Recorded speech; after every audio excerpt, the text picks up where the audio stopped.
All right, all right, all right. Let's get fired up here.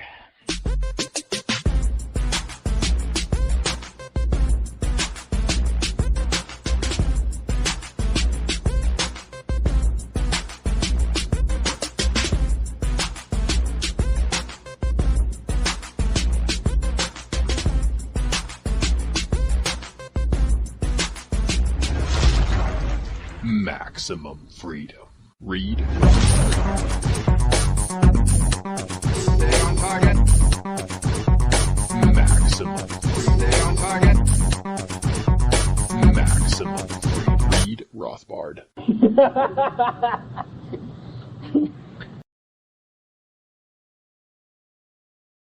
Sobre película.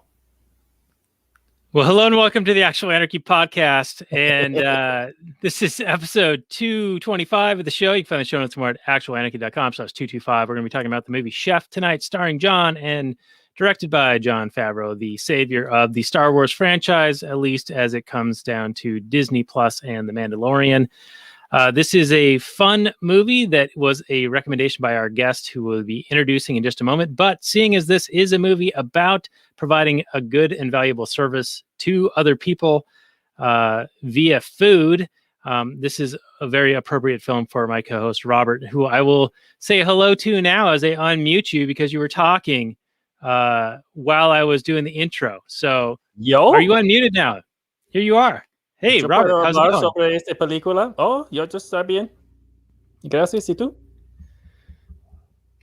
Y soy de Colombia y Margarita telenovelas, something, whatever that textbook said. That so your dad was of course, a Spanish teacher in high school. Me llamo Felipe Martínez García. Soy de Colombia. Me gusta jugar. Jugar mi guitarra. No, what was it? Ver televisión. Y escucha la radio. I think that's I forget.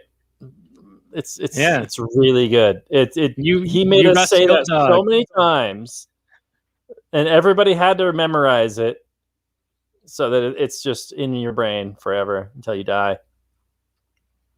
Yeah, it was a good book.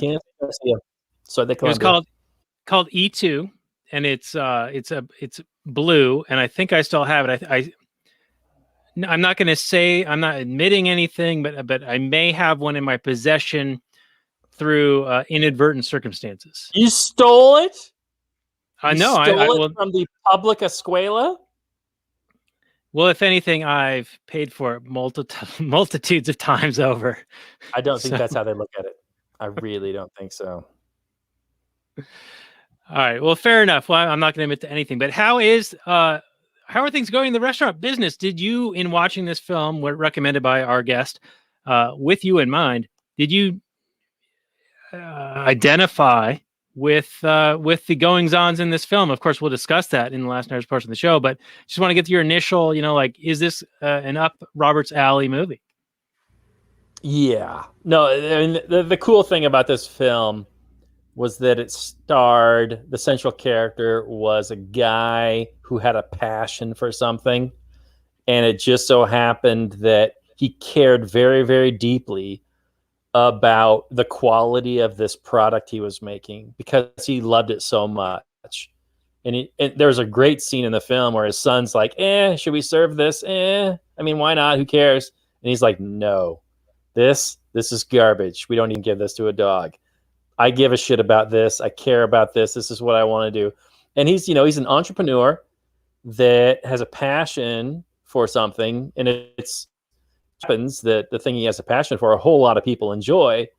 So, yeah, I mean, the movie glosses over a lot of the downside, the barriers to entry. Doesn't even talk about all the regulations that he would have to. There's at one point he's on like South Beach and some cop comes up to him, and it's kind of like probably the grossest scene in the whole film, where he's like, yeah, your permit's good. Your permission slip from the government's good, but only for down the street, not right here. And then he goes on to pose with it, pretend to arrest him and all kinds of other gross stuff. But there's a whole lot more to it that the movie doesn't even mention about. Now, I'm not an expert in Florida, and their regulations.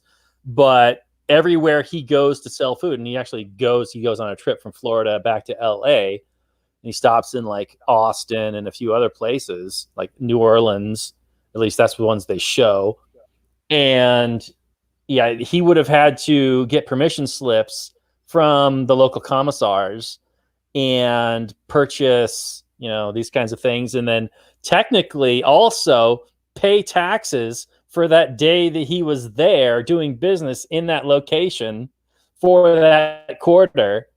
So it doesn't talk about any of that. It doesn't talk about all the regulations that the truck would have had to gone through to be approved, and the time it takes for L&I and the health department to both sign off on it, because he's doing all kinds of stuff. He goes to sorry, I'm going off on a rant. We haven't even gotten into the show yet, but he goes to like this supply store, and he's just like picking stuff out. And he's like, oh yeah, this will work. This will work. This will work. This will work. This will fit. And all he cares about is whether it'll fit in his truck.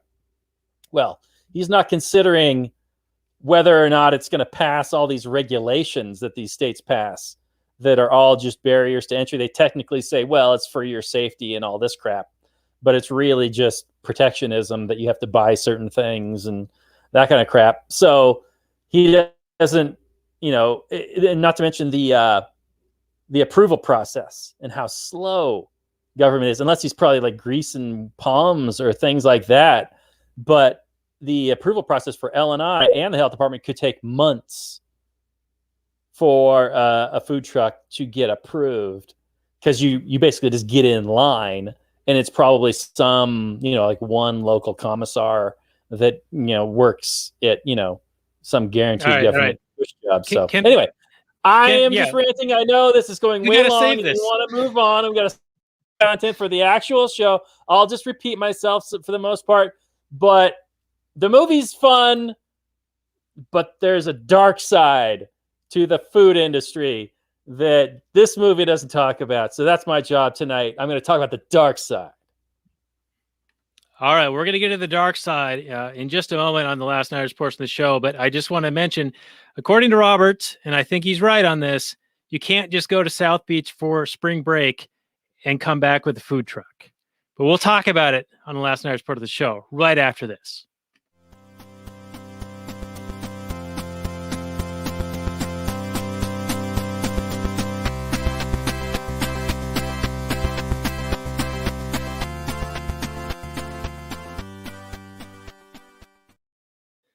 Hey everyone, it's Daniel Elwood and Robert Paul Johnson, and we are the Last Nighters. You can find us on the Liberty Movement's YouTube channel. You'll find the show notes and more at lastnighters.com/168, as we're going to be talking about Jon Favreau's Chef from 2014.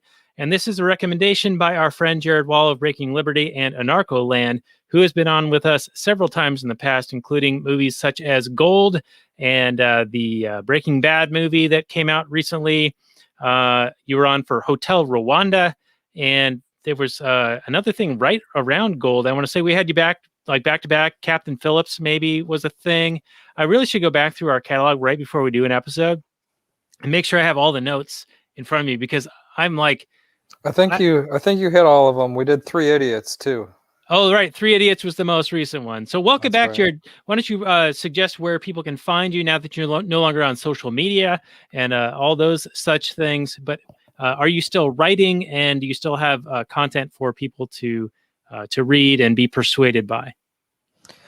I haven't really written too much. I've actually been working on a project with a fellow traveler in the libertarian world, putting together a book about nuclear weapons and nuclear war, but that's not exactly ready to talk too much about yet. But it's a cool project that I've been working on. But yeah, I mean, my work from the past is still available at breakingliberty.com. It's my favorite TV show of all time, Breaking Bad. I kind of went through and just wrote a whole bunch of essays trying to pull libertarian Austrian economic themes out of that show. So I've got actually 2 free ebooks available for download at breakingliberty.com. I've also got some other stuff at anarcholand.com. And my most recent publication was at actually Scott Horton's libertarianinstitute.org. where I wrote a piece about Rwanda, which is actually one of the reasons why we talked about Hotel Rwanda a couple of episodes ago. So that's all. That's all. What leads us to here today, I suppose. All right. Well, very good. And I know that we had a couple of different movies in mind, and you landed on this one because of Robert, who works in a like a pop-up style restaurant, a Thai restaurant. That Yeah, I mean, I definitely.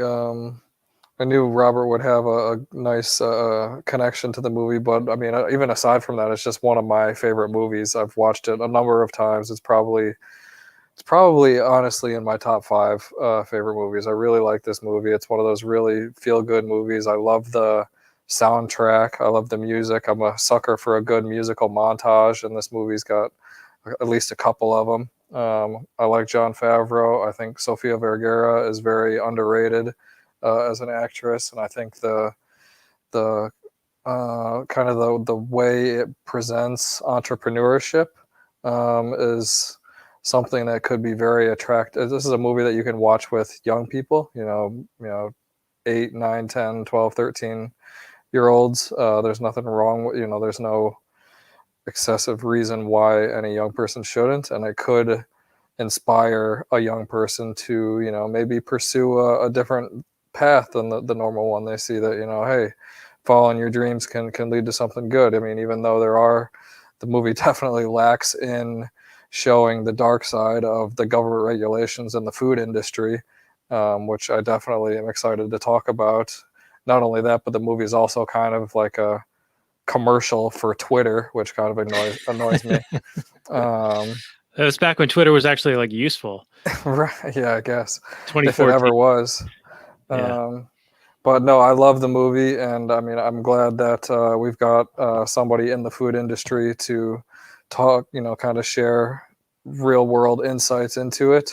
But I mean, there's the movie shows a lot of really good examples of, voluntary and mutually beneficial transactions, things like that. So, and entrepreneurship in general. So I really like the movie for a number of reasons.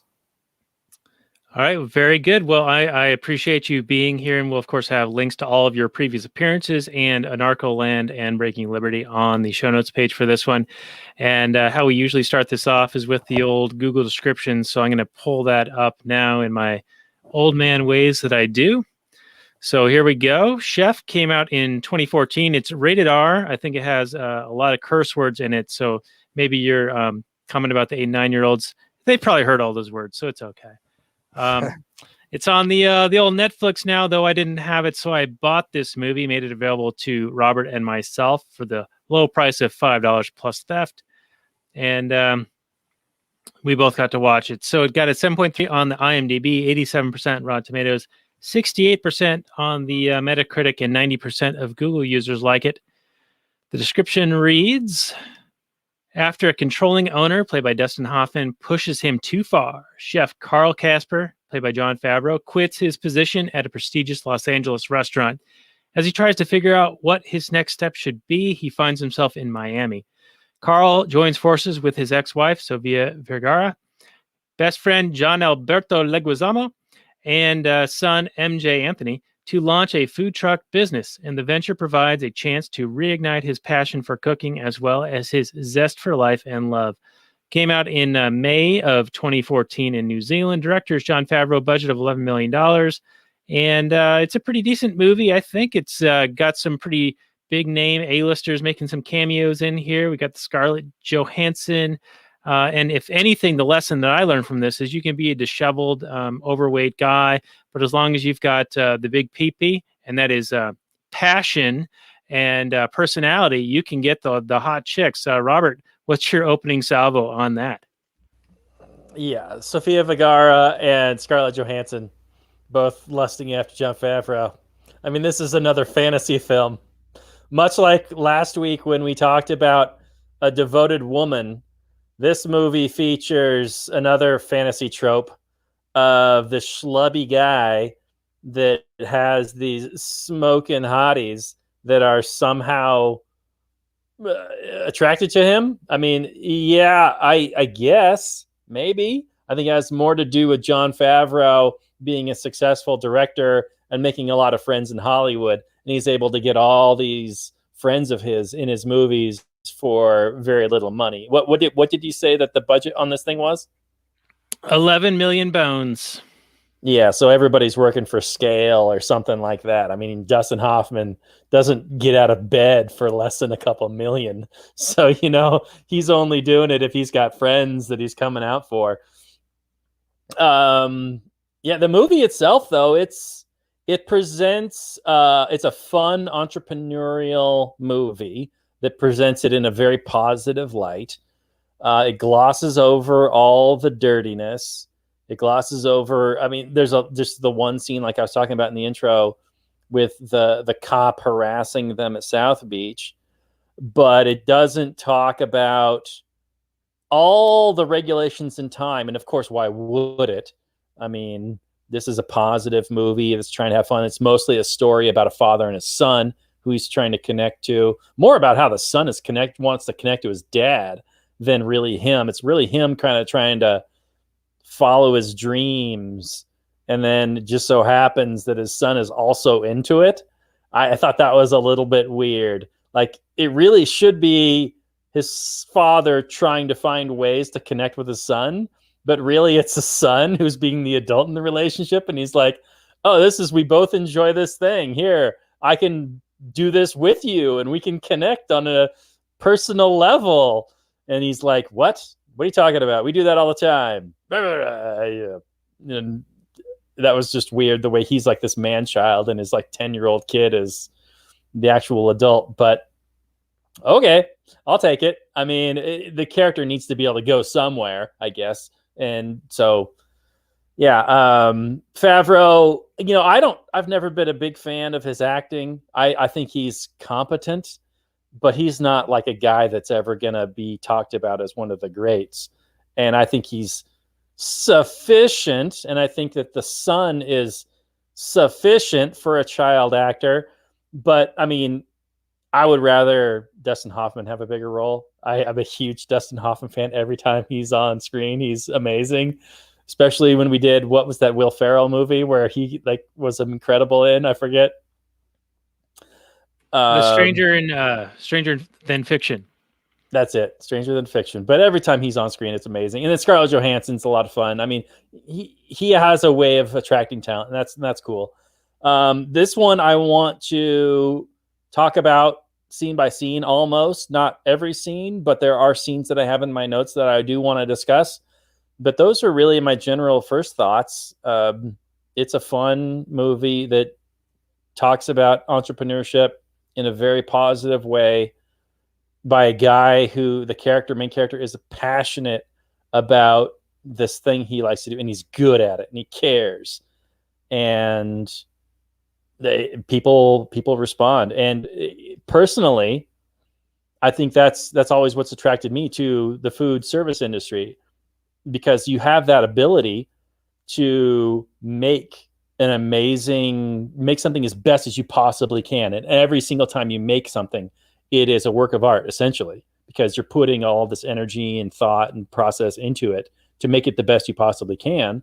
And then people are willing to trade their fiat currency dollars for it. And it's a beautiful thing. And they appreciate it. They value that sandwich more than they value their $8 or whatever they're paying. And I don't know what the Cubano market is in Florida. I bet you it's probably a little more saturated than it is around here.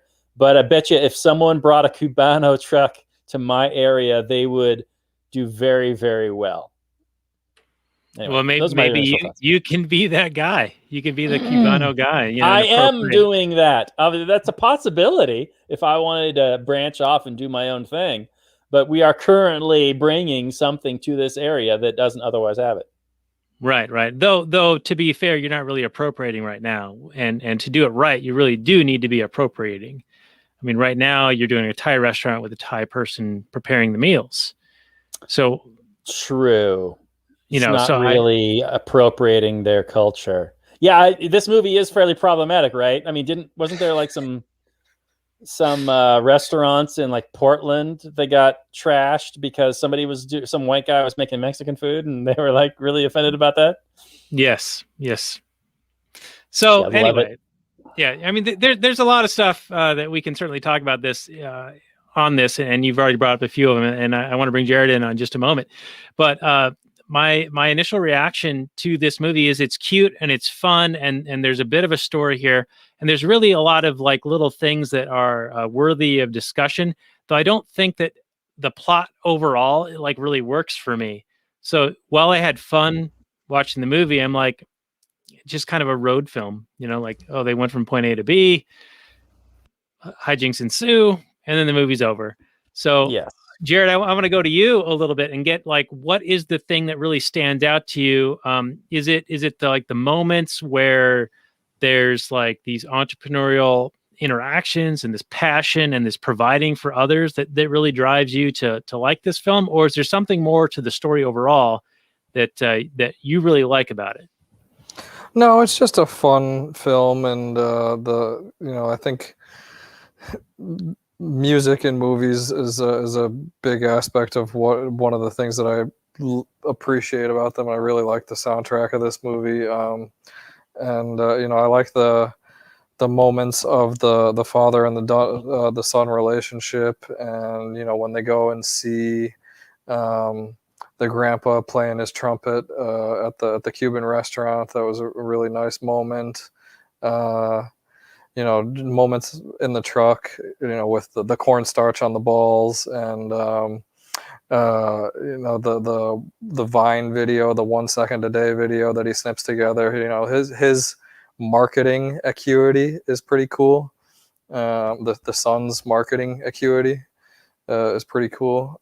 Again, that's kind of just the fact that they were making a movie length commercial for Twitter, in a sense. But I don't know. It's not the most amazing movie ever, but it's just I just really like it. It's fun, and I like the idea of a food truck. I wish it was easier for them to exist. And I like kind of sex appeal of the way they portrayed it in this movie. I guess maybe sex appeal isn't right, but with Sofia Vergara in it and Scarlett Johansson, and I think it qualifies for them, but yeah, it qualifies for them. It's not so much for Johnny Fav. Well, and the ease got that truck, and he was able to just go into business like right away. That was pretty sexy. From someone who has been struggling to build his business kind of what over the past 2 years, it is a far cry. I wish it was that easy. I mean, maybe things are that easy in Florida, but if things were that easy in Florida, you would probably see almost every food taste tailored to on every street corner, and it probably is not the case. But as a side note, how much adrenochrome is John Leguizamo snorting into his veins? Oh, I know, right? For him to look exactly the same as he did like 40 years ago or whatever. He's been in Hollywood for at least since the late 80s, early 90s, and he looks identical to how he did before. What's going on there? What sort of time machine does he have? Or is he just directly inserting like young kids into his body? I don't understand. Yeah, my wife and I were watching this. I'm like, Johnny Leguizamo looks the same as the first time I saw him. Yes. Yeah, it's amazing. It's amazing. So there's a bunch of stuff related to this, and you're right, it does totally gloss over like all the regulations and permission slips that are required. And of course, these are always imposed by the established interests in a geographic area that have sit-down restaurants, and they don't want competitors who have a lower overhead. So they want to put barriers to entry up in front of them. And so they advocate for these things. And Jared, I know that you're a big fan of the Tuttle Twins book series. They have a book related to this called The Food Truck Fiasco, which highlights a lot of these issues that and sort of the permutations and the mechanisms behind the scenes that you can kind of apply even beyond this, where essentially entrenched interests get the ear of government and utilize that leverage, that power to prevent competitive upstarts from horning in on their territory. And so I will put a link to that on our show notes page, of course, and I will use your Tuttle Twins link, your affiliate link. So anyone who buys the Tuttle Twins book series or the Food Truck Fiasco from the show notes page on this here episode will be benefiting Jared And why don't you speak to that? I know you've read this book to your kids, or are going to. I know you've read the book itself. And Robert, I think when you were here, I think you read it with my kids, if I recall, maybe last summer or the summer before. It's a really good book. The whole series is all about interacting with real world situations and how the government like fucks things up, essentially. But go ahead, Jared. Yeah, it's as you say, the Tuttle Twin series is fantastic, and that book in particular. I mean, obviously, it really ties in well to this movie, but it's the kids. They've through the series they've owned the Tuttle Twins kids. They've owned lemonade stands, and they've done theaters and put on plays and all kinds of kind of entrepreneurial things. And then they get into the idea of a food truck, and then they start getting more and more pushback and not being told that they're no longer able to do things that they used to be able to do. And then the more they dig into it, they realize that this sit-down restaurant establishment owner is in cahoots with the local government and basically just feeding regulations to the town council or whatever it is to make it so that his competition is stifled, if not eliminated completely. So all of that aspect of the food truck business and of the food industry in general is completely ignored in this movie, other than as Robert alluded to a couple of times, the scene with the cop who gets on, does the Lady in the Tramp shtick with the Cubano sandwich and makes a move down the street. I mean, as little as what that cop did, I hated that cop so much just because of like the attitude and the like, hey, I'm cutting in front of everybody. Hey, I'm coming up. Hey, let me press a sandwich. Hey, let's take a whole bunch of pictures. Oh, by the way, move down the street. Otherwise, I'm going to arrest you and throw you in prison and compound your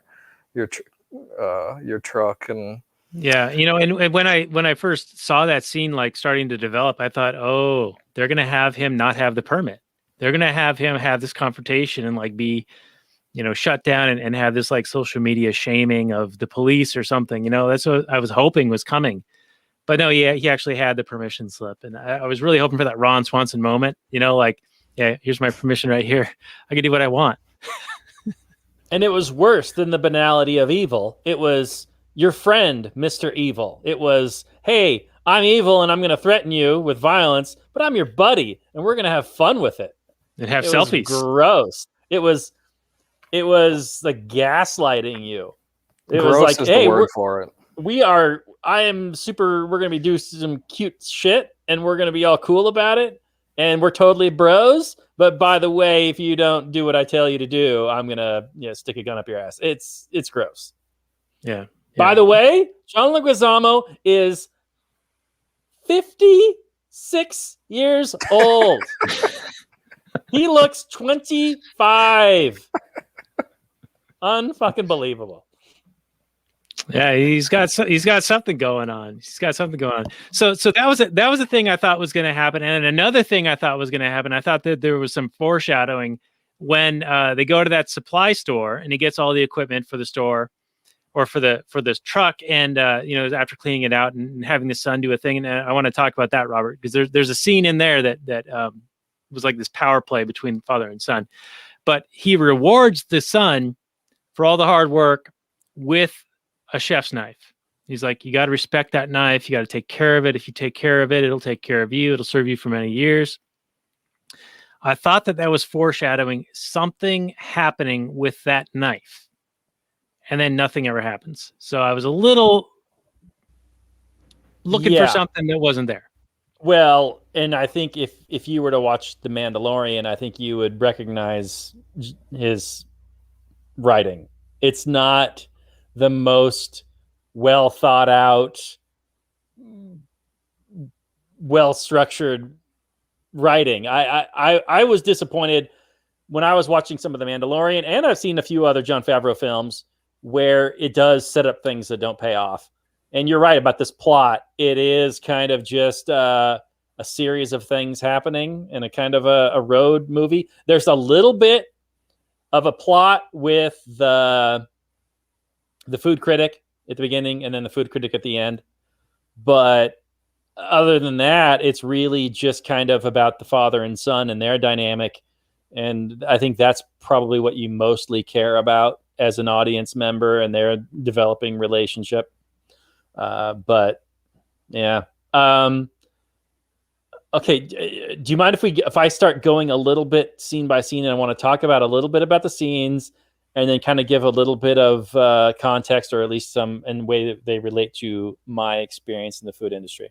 Wait. Are you saying that nearly, a couple hundred episodes into this show, you want to bring some structure to this? All right, fine. Listen. You say what you're gonna say, and then you say it, and then you say what you said, and then that's how you talk in a podcast radio format. Okay. What I'd like to do is have you bring up the scene, state your piece, and then go to our guest and then me, so we each get a little moment on your point. Okay, so So you talk and then I talk. You talk. That's how this works. What is this? Wait, is it my turn? Whose turn is it?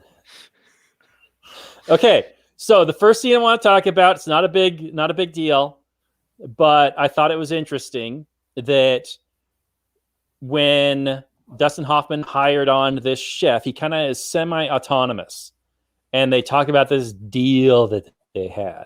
Seemed to be some kind of a verbal contract for Favreau having control over the kitchen, the ability to decide the menu. And that seemed to be big for him, because he's a guy that goes out and he goes shopping in the morning, and he buys all the ingredients, and he gets ideas about what to cook that day. Like, this is a very much fresh produce, like market to table experience every day is kind of thing. Like, so he has this kind of restaurant where they probably open just for dinner. Maybe they do a little bit of a soup, salad, lunch thing, maybe a light menu in the lunch, but it seemed to be mostly a dinner establishment where they're like fine dining. We only open our doors at like 4 or 5 o'clock, and that's it. So this is a guy who really cares about his food. People are coming to pay a premium price for things they can't get anywhere else. And it seemed to me that Hoffman, I mean, obviously the movie's kind of played up for a little bit of conflict, but he really seemed like he was killing the golden goose, from my perspective, when he was saying, well, I could have anybody cook this menu. You're nothing special.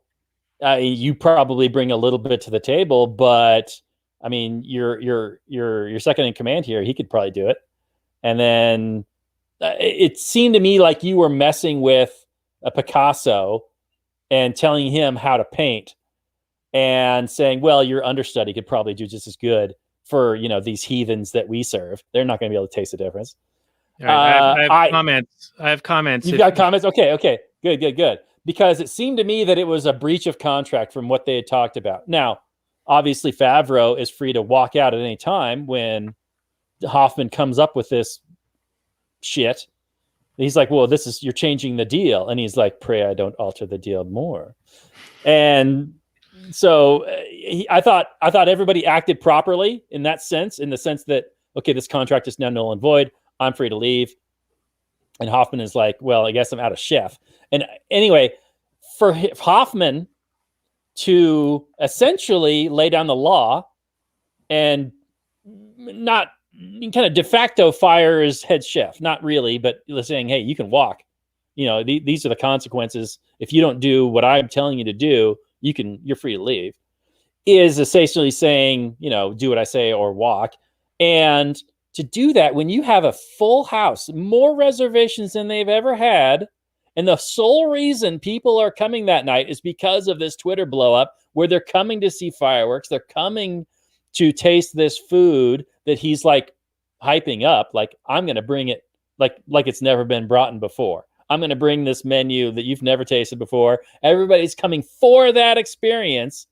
I would think Hoffman's acting ridiculously here Not only for that fact, but for the fact that you are reducing your kitchen staff by one, but a very, very important one. And I know from experience that just throwing that off, and you've got, and they showed in the movie, and they did a good job, the craziness in that kitchen. All these orders plowing in. These orders, these tickets are just printing, and everybody's scrambling to try and get any food out of there and get food into people's hands.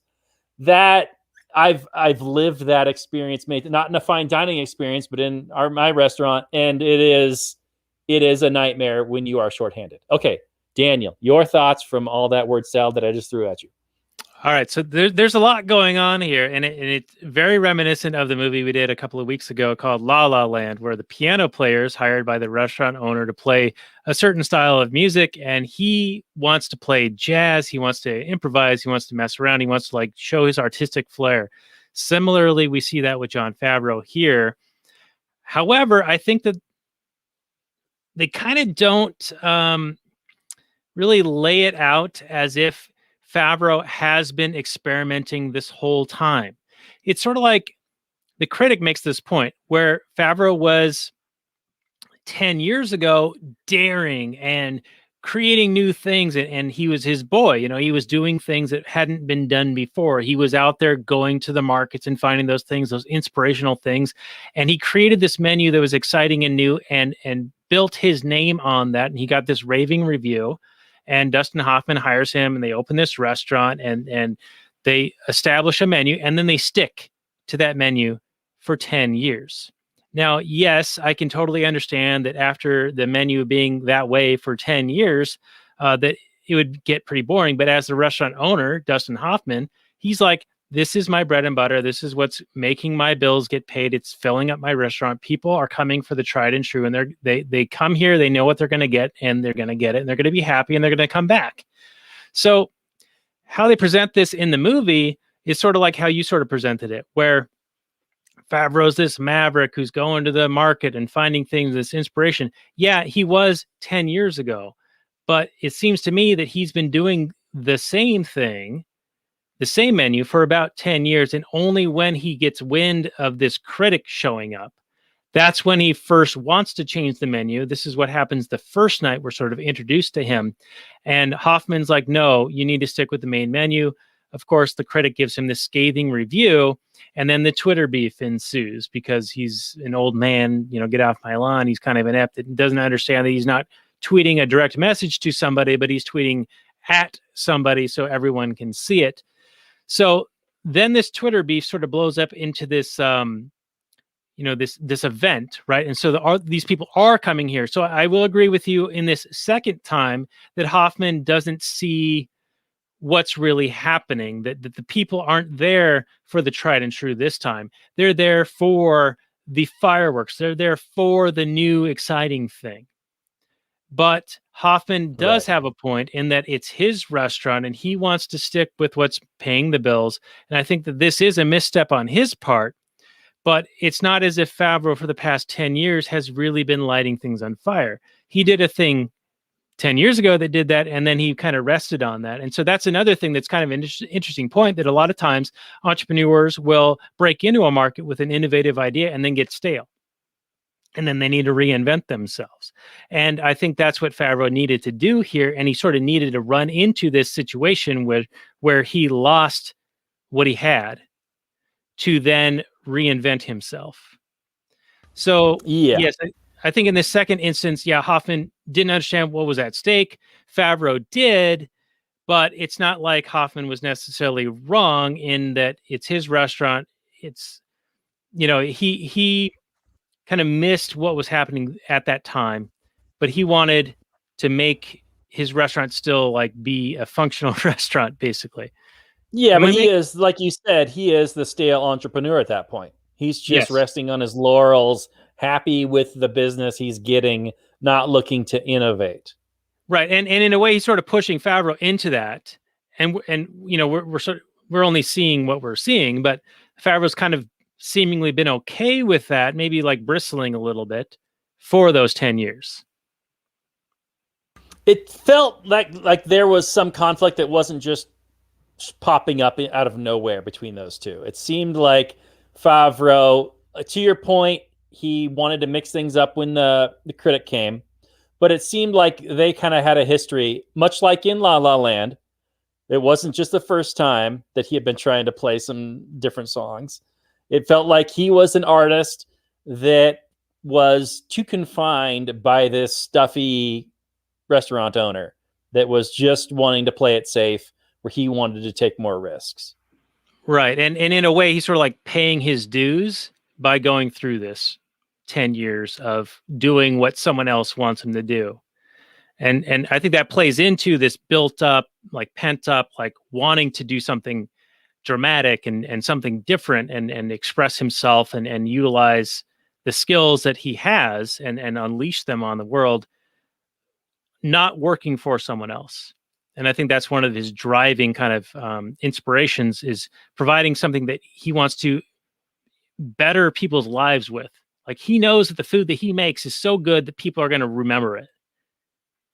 You know, he's that passionate about it. He's that skilled at it. And they will come out of the woodwork to find it. Right. But he's not there right away. You know, it takes him, like, he's got to put in all this time and effort, like honing his craft and getting really good at it. He's got to have that passion for it. He tries to make that point to his son, like you had mentioned earlier in some of the pre-show. You know, he it's not like the son can just walk in and be like, I've paid my dues. You know, you kind of got to go through these trials and tribulations and face these frustrations to really kind of hone that diamond, so to speak. Well, and cooking is, I mean, you can be a fairly competent chef with a fair, just a couple of days of training if you're just only cooking a few things. But Favreau is like an artist, and he knows all the things. He knows everything at the produce market, how to cook each thing, how, probably 10 different ways to cook every single last thing. And can experiment and play and has a passion for this stuff. Yeah, he knows all the notes and all the, instrumentation, what this part of the orchestra is going to do over here and what this thing's going to do over here. Yeah. It probably took, 10 years or, at least multiple years doing all kinds of different things before he could probably confidently call himself like the Poppy chef or whatever he calls himself or whatever. El Jefe. El Jefe. Yeah. Who would be good to get some commentary from would be Dan Reed, the culinary libertarian, on something like this. He might know a thing or two about cooking. It's true. Yeah. Yeah. So Jared, what response do you have to Robert's points that he was making, if you can recall them from 20 minutes ago? I mean, I don't know. I guess just to kind of maybe continue where it seemed like the two of you were kind of taking it, the passion aspect of what Chef Casper El Jefe brought to it, and I guess kind of speaking to his maybe acting abilities. I know also on Netflix there's a whole series that he's done now called Chef, where he's actually going and meeting with real chefs all over the country, and I think even over the world, and like learning how to cook various things with them, and like him cooking that grilled cheese in that scene of him cooking the grilled cheese for his son. That's a kind of a takeaway scene from the movie. And he, watching outtakes from this movie, he spent a good week with a chef learning how to make the perfect grilled cheese, and like learning how to lift it up and look at how the butter was congealing to the bread and adding a little bit of butter here and there as needed and things like that. And just those little details that he kind of, I guess, brought to the table for this movie, and the study that he did for his character, which I guess is commendable to his craft. And, not only that, but then there's the scene, and maybe this kind of explains a little bit of him getting hot chicks, but there's the scene where he's with Scarlett Johansson, and he's like, "Oh, what if I just cook you something?" And she's like, she like melts in his hand. Like the ability to, they say the way to a man's heart is through his stomach, but I think that road can go the other direction too. A man who can cook really well is probably a sexy thing in the eyes of a woman. And then, I mean, that's really all I have to... but thank you. It's possible, yes. There's still time out there for you, Papi Cubano. Thank you, sir. But yeah, I mean, that's all I have to really say about that aspect. As far as his fight with, I don't really think there's much for me to add to that. I'd kind of like to talk about the fight with the critic, and that kind of served as a launching point for his whole venture down the food truck path, and then it served as a nice bow on the end of the movie when they kind of partner up at the end, and he's like, "No, listen, it was a complete misunderstanding. I thought we were having fun." He's like, "You don't pick a fight with somebody who buys ink by the barrel, that kind of thing. I've got X number of Twitter followers and this huge food critic empire, more or less, that I've built up." He's like, "What were you thinking?" He's like, "I thought I was sending you a direct message." And it's like trying to tweet the at... critic was like, "Well, I didn't know that," and it just blew up into this crazy thing. Yeah, it's like trying to tweet at Michael Malice or something, and he just fucking crushes you and blocks you. Right. But anyways, yeah, I mean, I don't know what you guys would have to say about that part of the plot. I know that's probably one of the small parts of the plot, but yeah, what else? We can definitely talk about that, but to your previous point about Favreau seemingly having a passion for food shows, that came across in watching this. It doesn't surprise. I did not know that he also has a food show, but it came across. It seemed to be a movie made by a guy who loves traveling food shows. And food. And food. I mean, the guy, he's a big dude. He obviously loves to eat, and who doesn't love delicious food and traveling around to taste the different amazing food in different places that you can get? So I can totally feel that. And that very much seemed, like you said, as part of his craft and his study for his character. He ate a lot of food, yeah. Traveling around and learning how to cook and eating all that the great best food in the world, yeah. Yeah. I think another part of the movie that is appealing to me, is that I've got family in the Louisiana, New Orleans area, so I've had that experience of your first beignet, or your first beignet in 3 years type thing, so that's part of the movie that I liked. But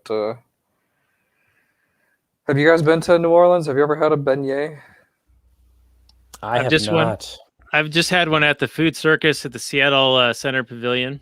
Okay. And it's probably a pale comparison, but I have had something that goes by that name, and it's from a allegedly New Orleans inspired it's restaurant. Probably legit then.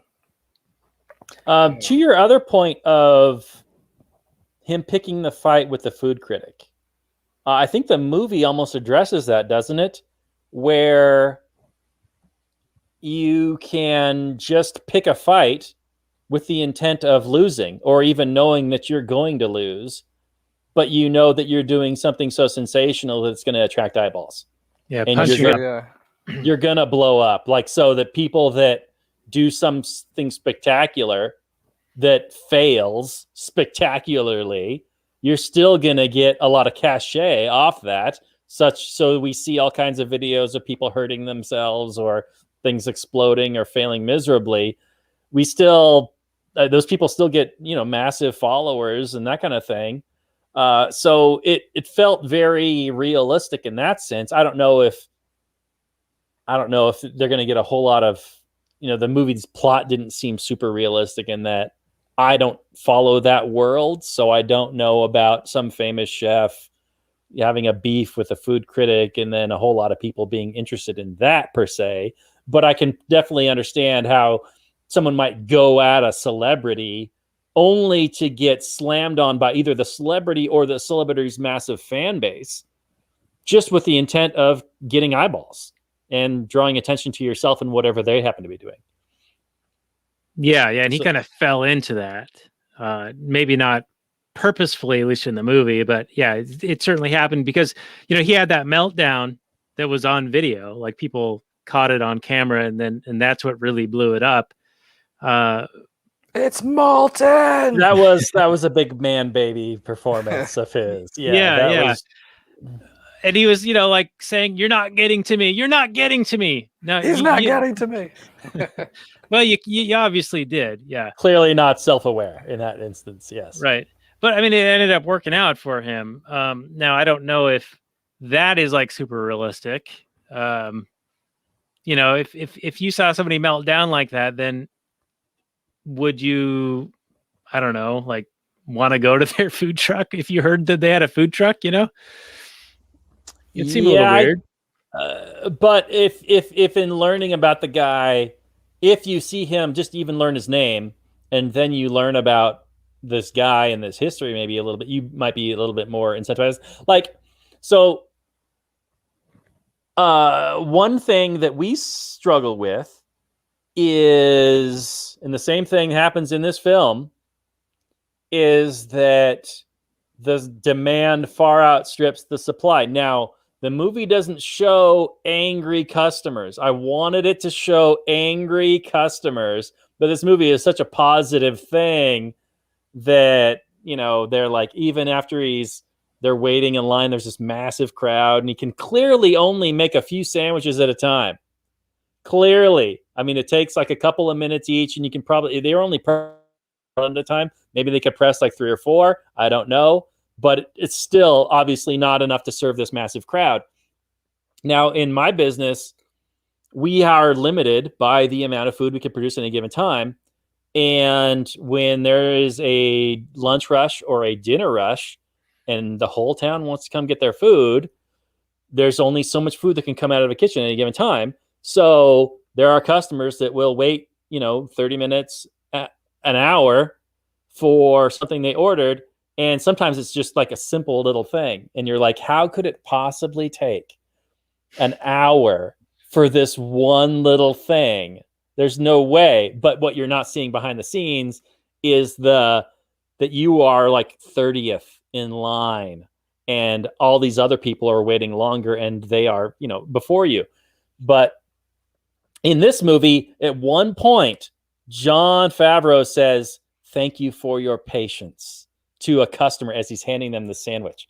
And I have been there. I have said that phrase so many times. I appreciated that he said it. I wish they had showed some angry customers, but there is a real issue with having too many customers all at once and not being able to meet demand, because you'll make some people happy, but you'll make a whole lot more annoyed and upset. Especially when you like take their order and then have to sit around and wait. Maybe it's a little bit different with a food trailer or a food truck, because you're basically, you're just waiting in line and they don't know your order yet. So you're just waiting for the line to slowly progress to the point you can get to the order, and then you get your food relatively quickly. But still, you're sitting around waiting for a real long time. And it doesn't show all the customers that would go, "Man, I've been waiting in line for like an hour. Do you want to get some tacos instead?" There's like no line over at the taco store. So then they just walk away. That would have been more realistic. I know it's more about a positive vibe in this film. But again, these are the real choices and real pressures that you face especially when you're bringing this popular item that people can't get anywhere else. They got nowhere else to go.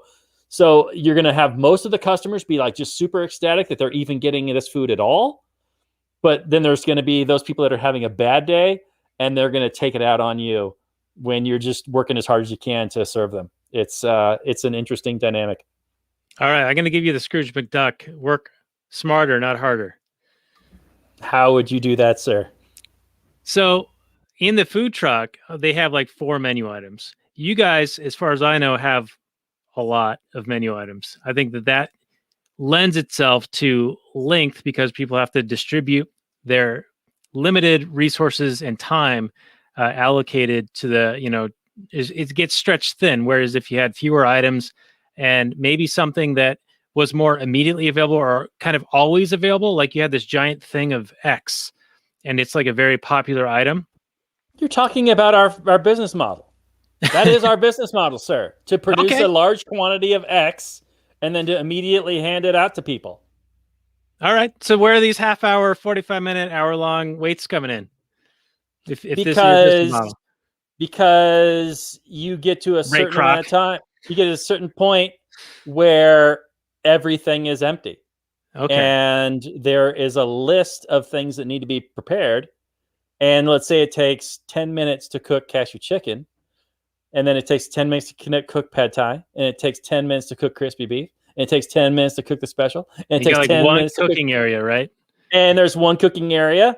And somebody orders the crispy beef. And that's fourth in line. Well, that's a 40-minute wait. Yeah. Yeah. But you're preaching to the choir about lowering the number of items on the menu. You are absolutely preaching. I have talked about this many times. But let me tell you that the tendency, the inertia in the food business is to expand the menu. It is to offer new items. And people, especially customers, really, really get annoyed when you take any item off the menu. Mm-hmm. Whenever you take anything off, you're taking off somebody's favorite Dustin thing. Hoffman's argument. They want to come and get the thing that they want to get. You are taking off somebody's favorite item. So you want to mix up the menu. You want to add new things to it to attract more customers, give them something they haven't had before, because returning customers want to taste some new things. Like whenever we do a special, it's a weekly special. And sometimes it's so good. And people are like, it's so good. Why isn't it on the menu all the time? And you go, yeah, it probably should be. But we can't do that for everything, because then we would have 50 things on the menu and you would be waiting 2 hours or 3 hours for your food, and that would make nobody happy. Yeah. And I feel like we're not involving Jared at all. I'm sorry, buddy. Yeah, we're getting way down into all right, how do we operate a food truck? Yeah, getting into the weeds. I feel like I'm talking about law and just getting too deep into the weeds, and nobody's going to be interested in what I'm talking about. It's okay. Yeah, long story short is it sucks to run a food business with the government the way it is.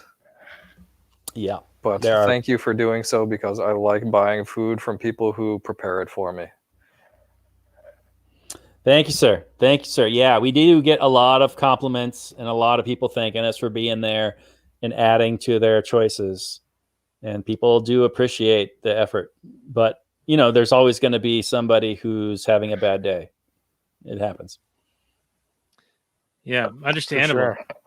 So we are actually bumping up against time, unfortunately, already. And I know, Robert, you haven't yet asked your is he a good father question. So I know that's coming, but do you have anything else, or Jared, do you have any other topics you want to bring up before we start to do the winding down here? No, I mean, I'm pretty satisfied. I think the one thing that I might add is that if you wanted to look at the we kind of mentioned that how they portray entrepreneurship is almost, with a little bit of sex appeal, how easy it is and how rewarding it can be and how you can ignite your passions and get paid for it too. And but I mean, if you look a little bit deeper into that, you kind of can maybe from a little bit more cynical point of view, you can say, well, look at how hard it must be to succeed entrepreneurially. Look at everything that this Chef Casper had going for him. He had seed money. He had his ex-wife's ex-husband, basically give him the truck. He had very effective marketing, which not everybody can find. He had his son running Twitter pretty well. He had some notoriety from that blow up that he had with The Critic. He had been YouTube famous there he got his 15 minutes. And he also had a really quality product, and all of those things together combined to what made him a success. And not everybody who wants to get into that business is going to have those 4 things. So they're going to have to, make up for lacking 1 or 2 or 3 of those things elsewhere. Yeah, and he gets the girl in the end and repairs his relationship with his son. It's like And he's got almost a too whole many. new business venture and partner, and People throwing his enemies are throwing money at him. Yeah, I mean he's got it going okay, pretty good. Most it might over businesses glamorize it a fail. little bit. Most businesses fail within 2 years. This guy seems to be doing it pretty well though. Yeah, and I guess that was my point earlier, is like it's a cute movie and it's a fun movie, but it's also kind of like not realistic, and I don't know what the message really is other than the individual scenes that make certain points, So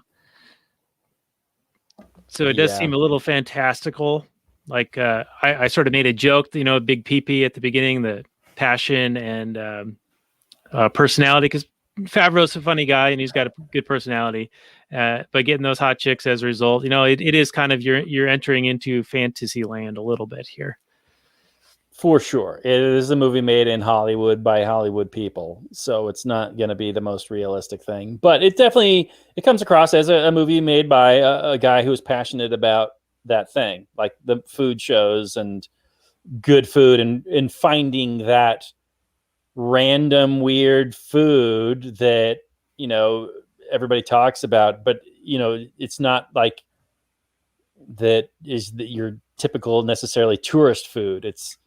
It's that hidden place that all the locals know about, but not just someone driving through would know about. It's the joy of discovery, of finding some amazing new thing, because food is such an immediate short-term thing, right? I mean, you can't just replicate it.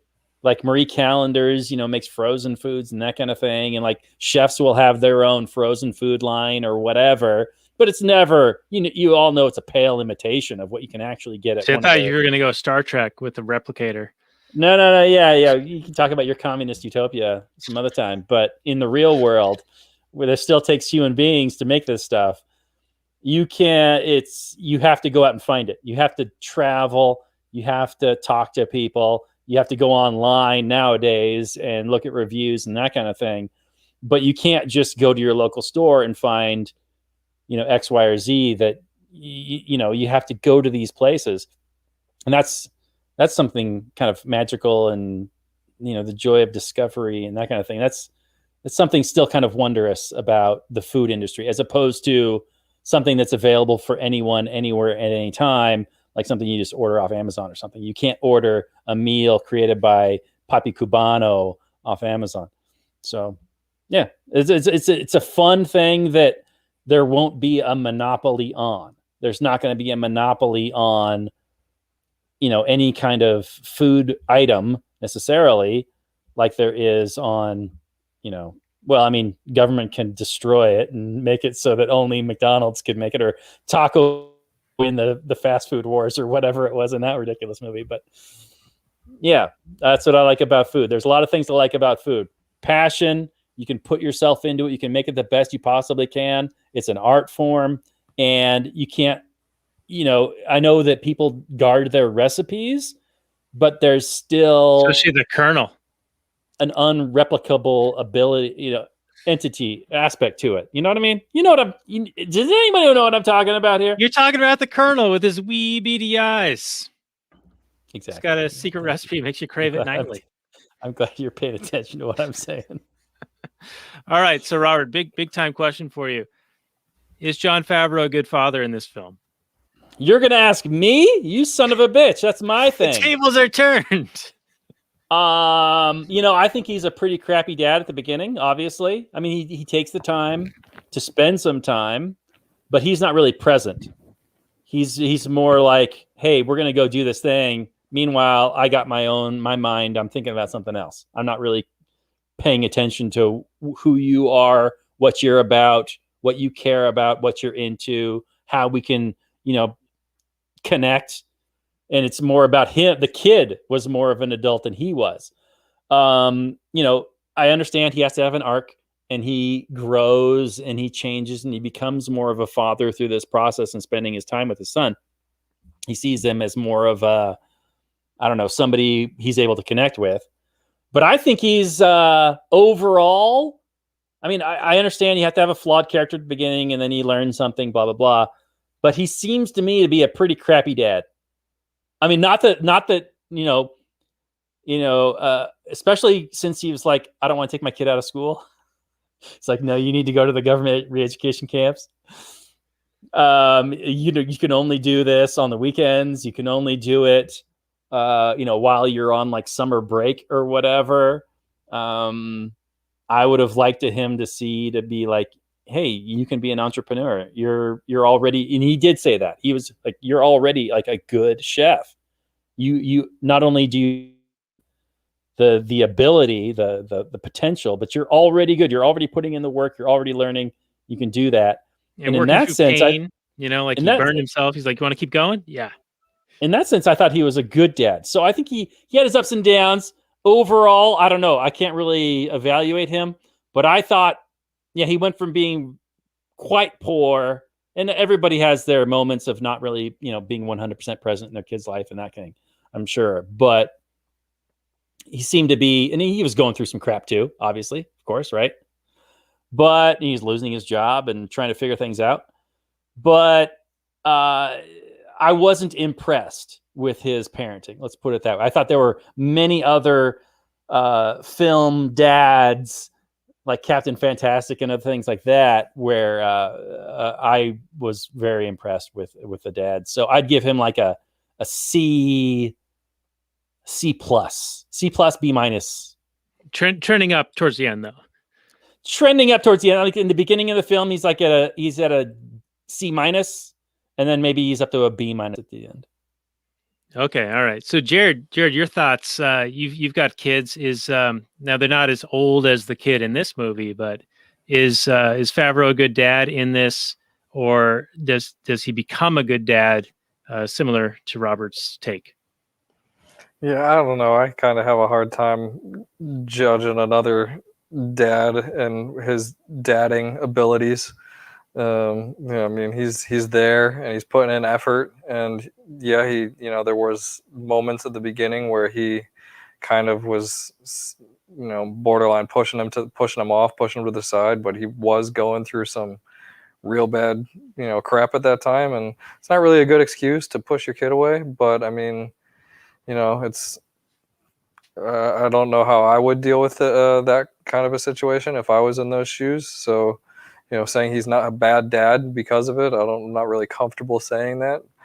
That being said, this is a fictional character, so I'm not like, don't have any like moral qualms with it or whatever. But I don't know. That's just kind of, I guess, how I feel about it. And I think he, the whole trip, he was an excellent dad. He was encouraging, and he was, he was trying to give him some life lesson type things, and they had fun together, and he was praising him for all the work that he was doing with the marketing and with the Vine video that they put together. And then well, there was the one scene where he's like, I need you to clean that like dead cat out of that pan, like that rotten, been in there for like a year, probably reeks to high heaven.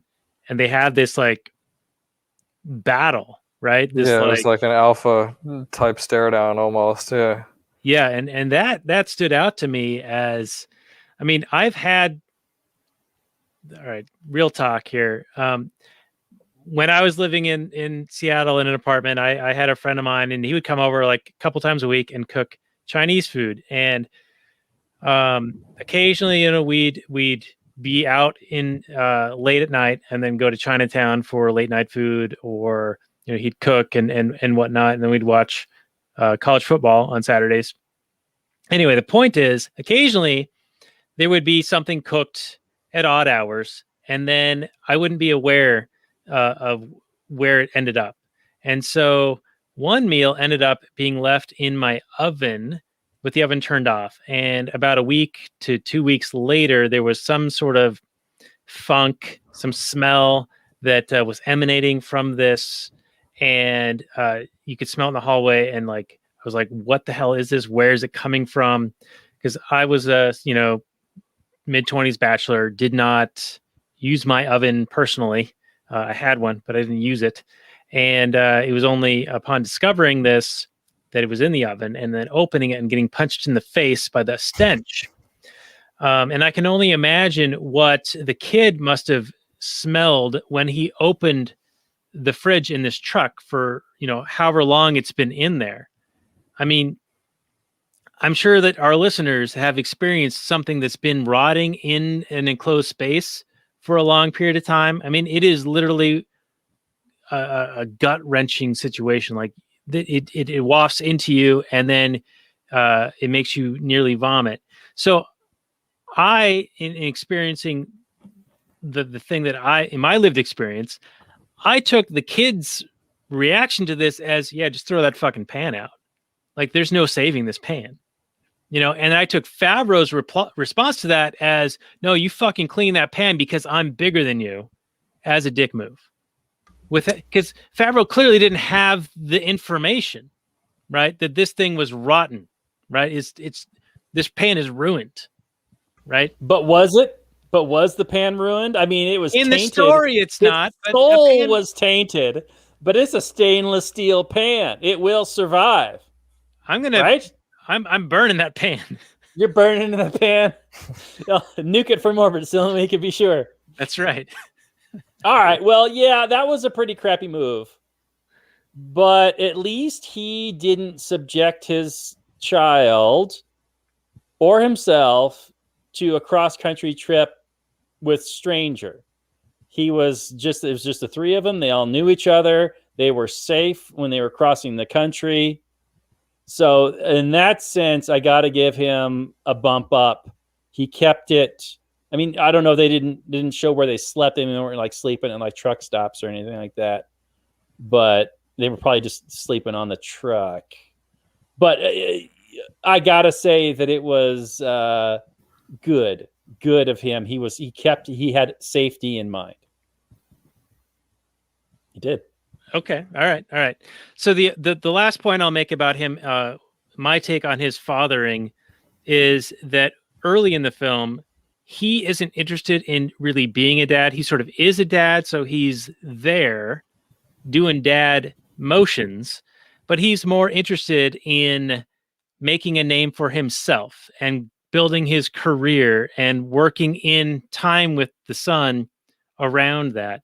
And I think that's maybe what led to the breakup. Like, he's divorced from the mom, and she seems pretty well off. So it's not as if Casper's like earning money to pay child support. It's more like Casper's earning money to make a name for himself, to build up his reputation, to eventually get his own restaurant or something like that. So he's very focused on work and putting the kid on the back burner, so to speak. But I'm doing the dad jokes tonight. And it was only when, he broke down and lost that position and then reignited his passion, and then his son could go along with it, and he earned his stripes with him, that they bonded. And he actually saw the son as the individual that he had become and realized that he's actually a pretty cool guy. And so I think that's what sort of mended the relationship. But it was Favreau, like, so focused on himself in sort of a selfish way, I think, especially for having had a kid, and maybe even not being grown up himself. Like, he was still hanging out with his coworkers and going out to bars and banging the hostess. Yeah, and not that there's anything wrong with that when you're in your 20s and earning your stripes, but you're married and you've had kids, you should probably grow up a little bit. And I think eventually he does do that. And of course he ends up with remarrying the wife, because I think he's changed from that, the type of person he was before. So now she's like, okay, he's matured enough to actually be here and be, the person that we need him to be. He does seem like a bit of a immature character, but I will say I don't necessarily fault him for worrying so much about his career. Like, his career is what pays the bills and feeds the kid, right? I mean, and feeds the family. That's that's not necessarily the most selfish thing to be. I think worried about. normally you'd be right, but I think that in this movie it's presented as the wife is pretty well off despite whatever Casper does. True. I mean, to your point, it did feel more like he was worried about his career as a part of his ego and less about a way to provide. Right. Like if it's a providing thing, then it's totally way more understandable. Like I experience this with my kids, like they're I don't want to say upset, but like they don't like it when I go the 20 feet out into my driveway to go into my office, you know? And I'm like, well, I got to do something for other people so that we get money in exchange so that we can pay for things that we want, though. I mean, they're like freaking little mini economists. It's crazy, but they're still, bothered by it. And in fact, earlier today, and we're getting long, I'm sorry. They were trying to find things that they don't use anymore that they can sell so they can contribute, to like buy food for the chickens and like help us like pay for things. Like it's crazy. It's kind of awesome. And I feel bad. Like their heart is definitely in the right place and I don't want to reject it, but I also don't want them to like give up their things, because they'll get like $5 for their stuff. And it $5 to me is like, okay, what am I going to do with that? Unless you're supporting us on Patreon, then $5 is like amazing. So, hit us up at @Patreon. You get pre-show and post-show bonus content, Captain Turner Overdrive, all that other fun stuff. And you get to feel good that what I just said was a meaningless $5 will actually be super meaningful. Anyway. That's right. Smooth, Daniel. Smooth. So smooth. So smooth. Just knife skills, just chopping it up, dicing it up. Yeah, super you nice. got your chef's knives and you're taking care of it. You're sharpening it, keeping it sharp. Yeah, and Favreau did have some pretty good skills. Like to Jared's point, he did go through some chef training, and it's very demonstrated in this film. He looks pretty adept at it. And his chopping skills and that knife is super sharp, and he is just chopping those veggies up like nobody's business. Yeah, and like not even looking. It's like, oh, that's a little risky for me. I mean, I hurt myself getting vanilla ice cream out of a tub with a butter knife. I stabbed through my hand, so I definitely don't have the knife skills. But anyway, so smooth. So smooth. All right, let's get into a final summary and review, and let's give it how many chef knives out of 10. Jared, you want to give your final summary speech? Sure. Kind of like we've been saying, it's a fun movie. It's got its strong points and it's got its weak points for sure. I like it a lot. I enjoy, as I mentioned, I enjoy the music in it a lot. I like the just kind of the relationships within it and the character growth. I like that it's food based. I like that it's entrepreneurial. I like that it shows, some good examples of mutually beneficial transactions. I like that it goes through New Orleans and, mentions the delicious beignets from Cafe Du Monde. It's just, it's a fun show. There's some funny scenes. There's some kind of, as Robert put it, gross scenes. And just overall, it's a fun, car ride across, or a fun food truck ride across the country, which is essentially, which I agree with you guys. I think that is what the movie is, but I don't think there's anything wrong with that, and I liked it. I'll give it, it is lacking in its portrayal of how much the government sticks its nose into the food industry, which is unfortunate. But I guess despite of that, it's still a good movie. That's not what the movie was about by any means. Maybe we should rate it a number of permits. I'll give it 7.5 chef knives. Okay, all right, that's cool. We just got a comment in our Golden Circle Facebook group. It's a super exclusive club for past guests and for Patreon supporters. It says, I just watched this last week. I love the idea, but the thought of them having to get a damn permit to serve food in every city they stopped at would be a major hassle.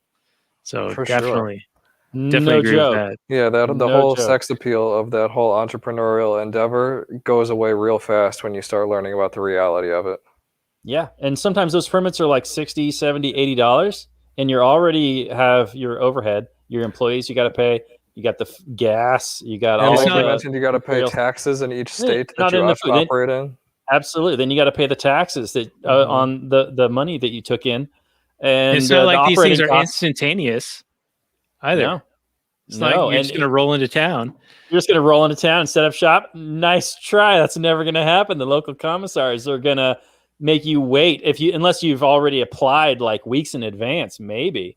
But it's what was it? What was it movie like? Life is Beautiful, where the commissar was like, "Yeah, maybe I'll approve this. Maybe I won't. Maybe you'll have to wait a couple of months to be able to open your bookstore or not." It's a lot like that. I mean, it's not as bad over here, but it's essentially you are waiting at somebody else's pleasure to actually do something for you, give you their permission. Anyway, I will launch into my final summary and review here. It is a movie that succeeds at what it tries to do. It tries to just be a fun road film that kind of tries to tell a little bit of a heart story with a family father-son story. It kind of tries to be a Twitter commercial, which it succeeds at quite famously.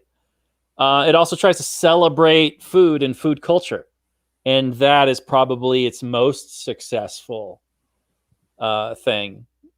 So I would say it's not a perfect film. I think the acting is competent, although I think the high-powered stars, who are stars for a reason because they have amazing charisma and acting skills, that Favreau is able to bring into his movies, like Downey Jr. and Dustin Hoffman, shine, in their respective scenes. It would have been nice to get them for more, but I'm sure that, they're going to do a favor for a friend. They're only going to give them like a day or maybe two at the most. They're not going to be on set the whole time while you're shooting this little $11 million movie. But, it succeeds at what it tried to do. I'm not a huge fan of Favreau's writing. I think he doesn't put in the effort to really work with like a writing partner, to really have his scripts really worked over. He seems to be like a first or second or third draft guy tops. And that's, work however you work. You're far more successful at it than I am. I can't really fault you. But it just seems to be that I'm not super enamored with your scripts, Mr. Favreau, which is totally fine. Look at you just shitting on the work of the creatives, you critic who provides no value. Exactly. Like inward exactly. You want to go to war with me? You don't I buy create. ink by the barrel. It's molten. Anyway, Mr. Favreau, you can come on the show anytime. It'd be a lot of fun. Anyway, your movie, I'm giving 7 sharpened chef's knives out of 10. All right. Pretty good. Not too bad. Jared, I appreciate you suggesting this movie for us. I think that it is a good movie and it has a lot of like really good points. There's probably more points that we haven't even touched on that I think would be worthy of discussion. But overall, I think that it's well done and it's well shot. The food looks amazing in this. Like my wife and I were watching this and we're like, that Pavlovian response where the dog starts drooling with the sound of the bell when they're fed a steak, and then you take the steak away and they just hear the bell, they start to drool. We knew that this food was on a screen, but we were still kind of salivating at the thought of it. And it looked really, really good. And just how it was shot with the food prep and everything, just really well done. I think the story is sort of like lacking a little bit. They try to do maybe too many things. There were a few setups that didn't have payoffs, but of course you can't really turn this into a 3 or 4 hour movie, unlike next week's movie that is a 4-hour movie, and we'll be getting to that in just a minute here. But overall, I think that this is a fun movie. It's well done. I'm a fan of Favreau as an actor. He's a good director. He did Elf, which is one of my top films. He did Swingers.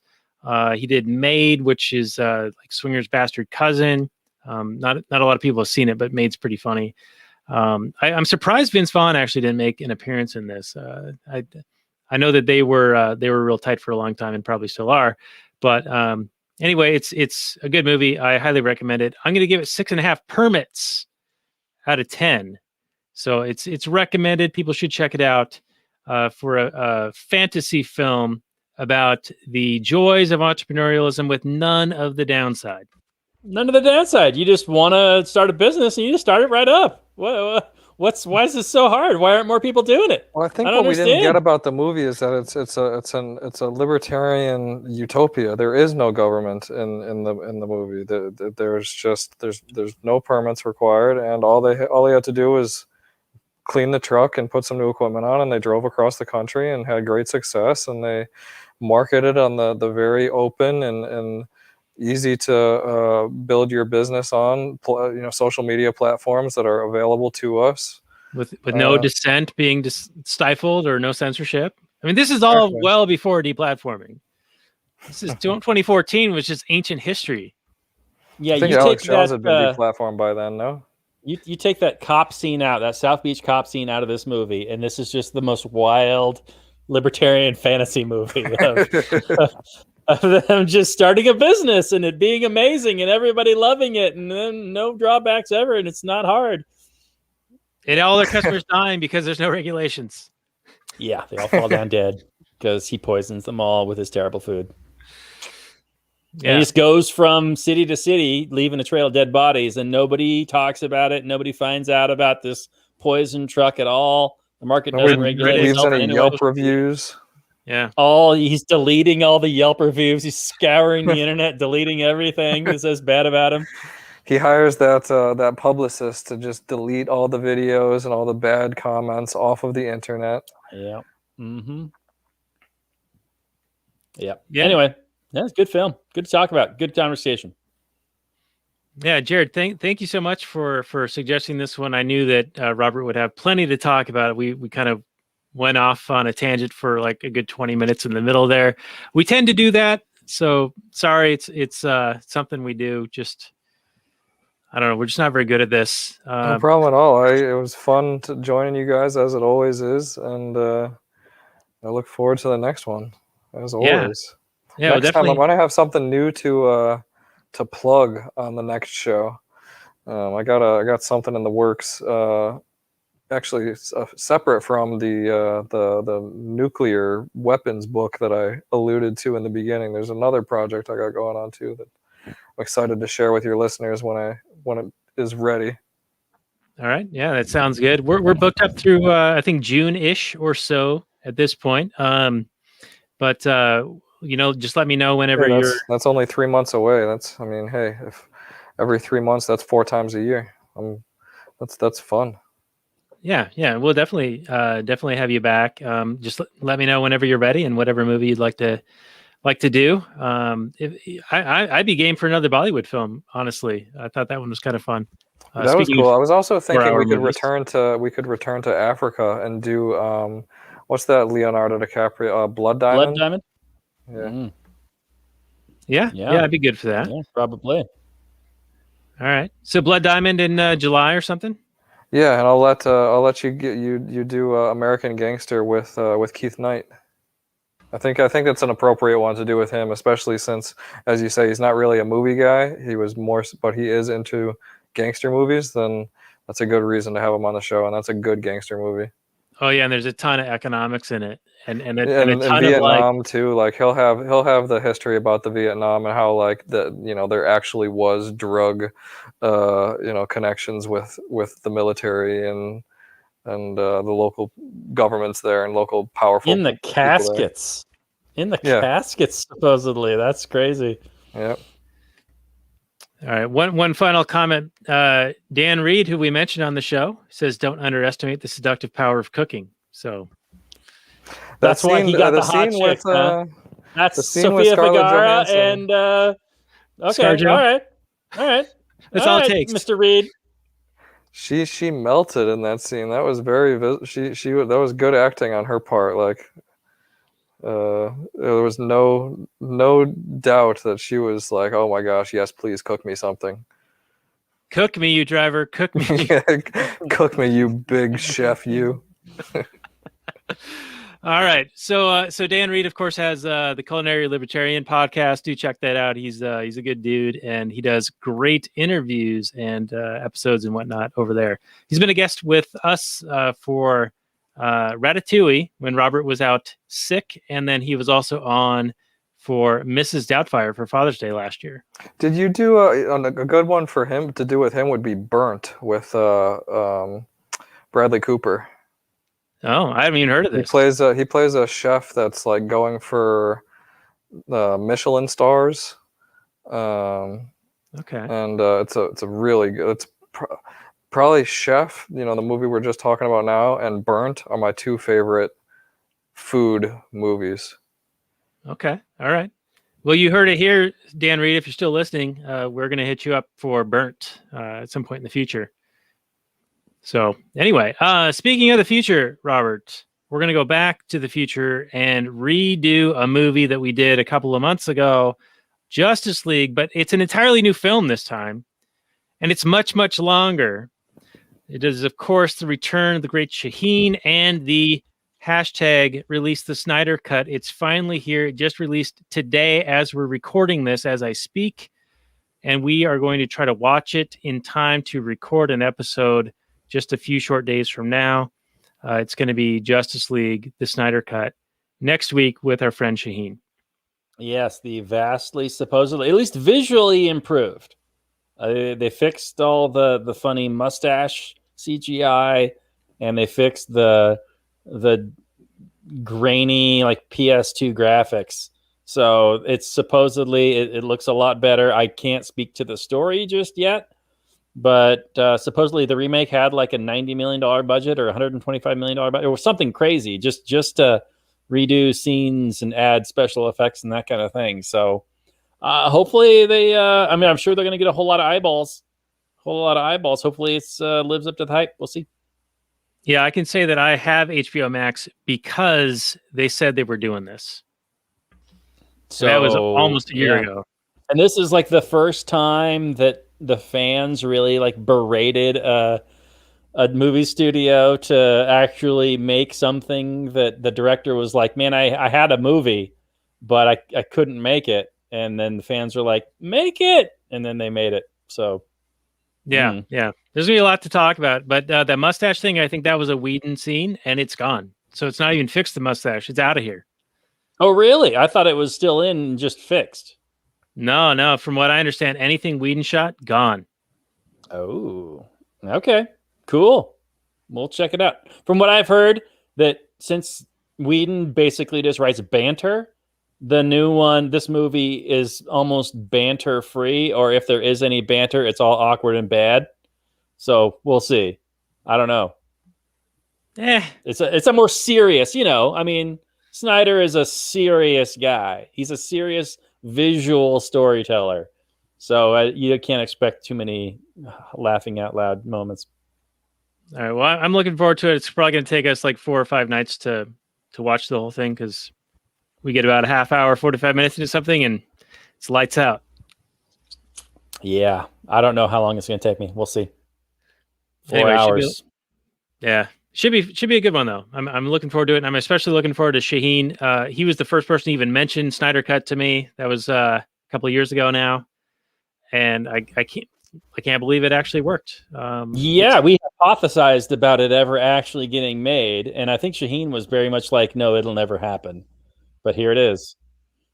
So yeah, it's the market, baby. Like, they had to come up with something to like make a splash, and that was a viral thing that was already happening. I think it made sense to jump on that. And also we've got, if you've got HBO Max, we also have Godzilla versus Kong coming out soon. Is that on the docket too?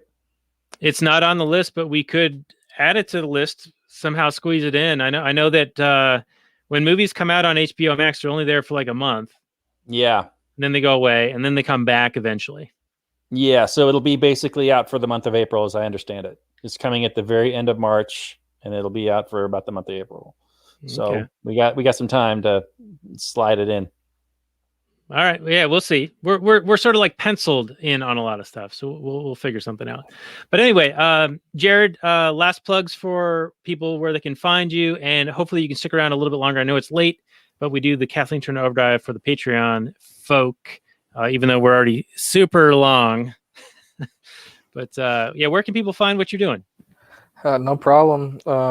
Yeah, glad to stick around for a few more minutes. I'm not really doing too much publicly right now, but there, some of my past work is still available at breakingliberty.com. There's 2 free ebooks available for download there that are a libertarian commentary on AMC's hit show. That's Breaking Bad. Again, my book.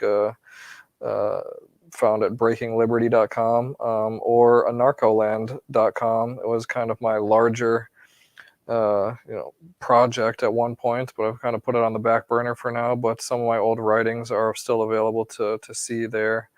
And I also published an article about Rwanda recently at libertarianinstitute.org, Scott Horton's vehicle.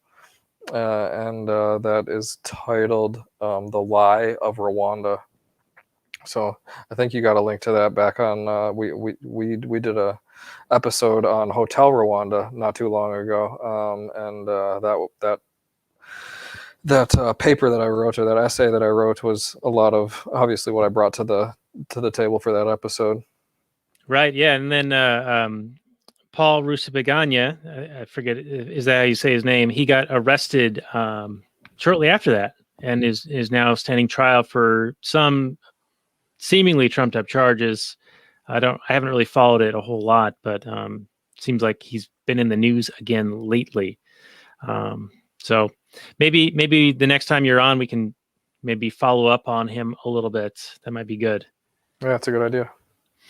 All right, very good. Well, everyone, I know that we're already super long, so I'll just say go to ourlastnighters.com/168 for the show notes and more for this one. You can find all the previous appearances with Jared, including Hotel Rwanda and El Camino, a Breaking Bad movie, Captain Phillips, and Gold, and there might have been something else in there. I know we talked about it earlier. Anyway, I'll start taking my... 3 Idiots. 3 Idiots. That's right.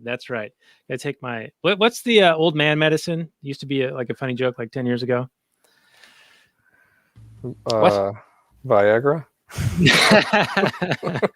Good answer. No whammies. No, there was senior moment. I'm having senior moment. You got what Joe Biden's got. Yeah, Bidenitis. Yeah, I got the Biden. You know the thing. Come on, man. Come on. You know the thing. Come on. All right, so yeah, do the thing. Support the show, man. Come on, just do what you think to do, and give us the review on the iTunes and subscribe on the YouTubes. Throw some money Robert's way at Trubster.com. Hit us up at the Come On Man, Patreon.com/LastNighters, and all the rest. And we'll see you guys all next week for Zack Snyder's Snyder Cut with the great Shaheen.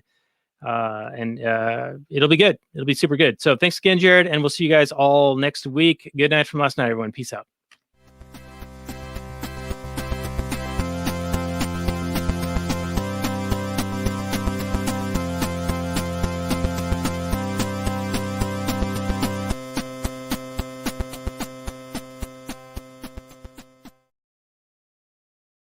All right, we can continue the transmission for just a bit longer on the Actual Anarchy podcast. I usually save a pointed question for this here section, but I think I blew my load earlier. I'm not sure exactly what else to ask. Robert, is there anything that was a little, like racier that you wanted to ask, or anything like that we can discuss for a moment? Give the Actual Anarchy audience like a little something here. All right, yeah. So what if when they were driving back on the road trip, Favreau stops and, just picks up some random stranger and bangs her in the back of the food truck while the kid is right there, and then Leguizamo is right there, and and then she's sleeps there that night, and yeah, would that be a bad dad or good dad? I don't know. It sounds like bad dad. Yeah, I think that'd be a bad dad. This is getting weird already. I don't Why know. is I it- don't why like is to it feeling judge. No, yeah, that would be bad, Dad. Yeah, Yeah. that's bad, Dad. Yeah, bad dad. Anyway, we can end it here. That was your extra moment, actual Anarchy audience, with a weird question from Robert. Support the show. I want to talk about if you don't mind, maybe just a couple examples of maybe some of our more favorite or my favorite examples of the voluntary transactions that took place throughout the movie. But probably my favorite one was right when they were starting the food truck venture, when to lift the big new grill or oven or whatever it was up into the thing, in exchange for your manpower for 30 seconds here, I'll cook you each a sandwich, and everybody benefits, and it's beautiful, and everybody's happy, and everybody gets what they want, and everybody is better off than they were before, and it's just amazing. It's just such a beautiful thing that the market voluntary transactions are. It's really cool to think about. All right, I don't want to taint that, but I will just a little bit. When he originally asked those guys to help him, they're like, "Fuck you, dude," or just ignored him. But it was when Leguizamo shows up and speaks to them in Spanish, they're like, they get on board. Casper didn't offer sandwiches. The best sandwich they've ever had. Yeah. Right. Yeah, there is that. Leguizamo knew what to say. He knew what to say. It wasn't just a straight one-way transaction, though, right? I mean, he was buying some advertising and some cachet with his free sandwiches, right? I mean, when you give out free sandwiches, it is a form of marketing. He is essentially trying out his food. Like, here, try this out. Is this as good as I think it is? And they're like, oh yes, this is good. And not only that, but friends will tell friends, and they will spread the word around. It's free advertising, and not free, obviously, but they are getting something for their free sandwich beyond just the oven being moved in. Yeah, that's a great point. I mean, that's all I saw when I watched the movie, but that's a great point to bring into it, that it's not just that. It's also the word of mouth advertising, and it's the immediate feedback of, yes, you are doing something. Keep doing this. Yes, this is what you should be doing. That's really a good point. I hadn't even thought about that.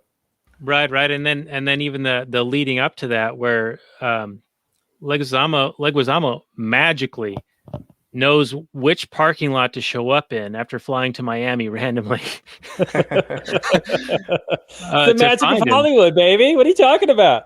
But he like, has Vergara's number.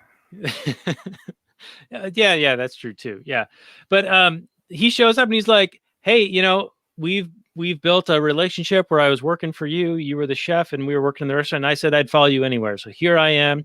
He's like, well, it doesn't pay anything. He's like, I'm cool with it. And I'm sure that the actual arrangement was like a percentage of sales or whatever. But I mean, it was a great example of loyalty being paid off to help a friend, to follow through on, entrepreneurial venture, giving up some security for a risk that could pay off. And of course, in this movie, it pays off for them. But I thought that was also really, really nice. Absolutely. And it's another form of like internship where people will work for nothing in exchange for experience, or like working at a startup where they are not taking any like base salary, or maybe a very, very tiny base salary but they'll take a percentage of the company, like in the form of stock options and that kind of thing, in the hope of being reimbursed for their early help later. So it was very, very much in the entrepreneurial spirit, where you are taking that risk and you're not banking on a sure. I mean, I'm sure he's worked with him before. He knows his food is amazing. He doesn't think he's taking a whole lot of risk, but he actually is. And in the real world, he really is, because there's probably a whole lot of red tape that they're going to have to get through to even get that truck on the road before they can start making a profit. And then even then they're taking a big chunk of their profits and paying that out to the government. for all the great work that the government does for us. So, and someone's got to they're pay using for the all the roads, bombs obviously, and Robert. It's a food truck. I know they got to pay for the roads, which cannot be done voluntarily. There's no way we could figure out how to do it without the government doing it. And there's no way we could figure out how to bomb brown people in the Middle East without the government doing it, which we all know is very, very important to do. Actually, you're right. We wouldn't figure that out, which is actually a positive thing. I don't understand what you're talking about. What are you talking about? Without government, we people. wouldn't be able to do that. We have to. What? Wait a minute. Are you saying it's not important to bomb brown people? What are you talking about? I use the we very liberally, very loosely. All right. Anyway, we're getting pretty loose on the end of this show here. I've had a few beers. We could use a few more Patreon supporters. We could use a few more subscribes. So hit us up at actualanarchy.com/Patreon to go to the YouTube and hit subscribe, or go to Apple Podcasts and find our show. Give us a decent review. We've got a few negative reviews on there. Dragging our score down. I think it's it's people upset with us claiming, what anarchy actually is, implied with the name. I think it's some of those left anarchists who are bent on destruction and against private property that are a little bit upset with us staking a claim to something, even though they don't believe in property rights. So I can't believe that they would have a legitimate beef with us related to that. But it's kind of fun anyway.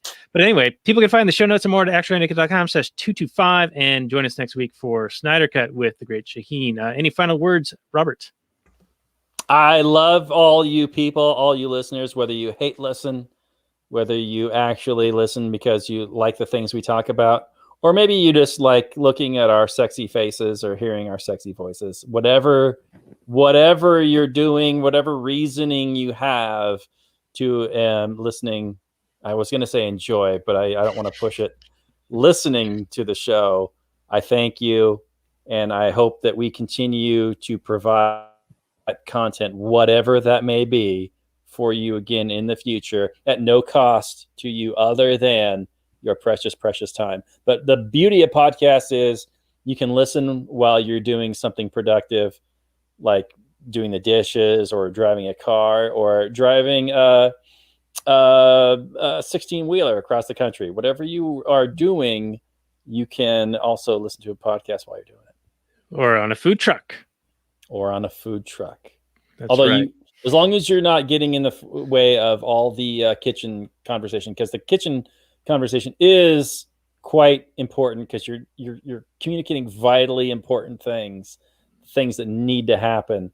But if you're just cooking Cubano sandwiches, everybody already knows what they're doing. But who knows?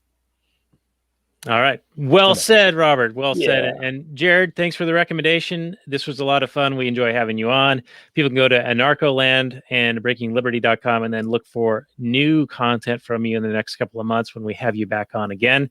And people can find the show notes more at actualanarchy.com/225.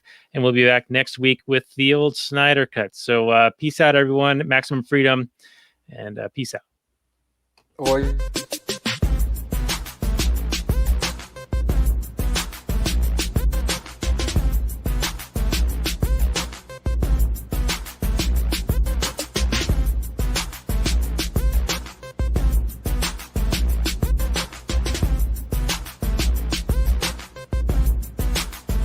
The Chipmunks.